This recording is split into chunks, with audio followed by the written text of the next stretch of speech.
محترم حضرات، ہم اور آپ ہیں کہ قبر میں جانے سے ڈرتے ہیں، بہت گھبراتے ہیں۔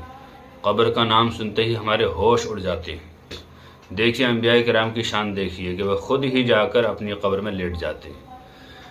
ایک نبی ایسے بھی گزرے ہیں، سوال آتا ہے جنرل نالج میں کہ وہ کون سے نبی ہیں جو اپنی قبر میں خود جا کر لیٹ گئے اور وہیں ان کی روح قبض کر لی گئی، یعنی کوئی اہتمام کرنے کی ضرورت نہیں پڑی، خود جا کر قبر میں لیٹ گئے اور وہی روح نکل گئی۔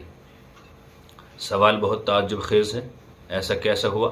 ایسا اس لیے ہوا کہ اللہ کے نبیوں کے علم غیب ہوتا ہے، انہیں پتہ ہوتا ہے کہ میری روح کب نکالی جائے گی، مجھے موت کب آئے گی۔ حالانکہ ایک آن کے لیے آتی ہے، لیکن آتی ہے۔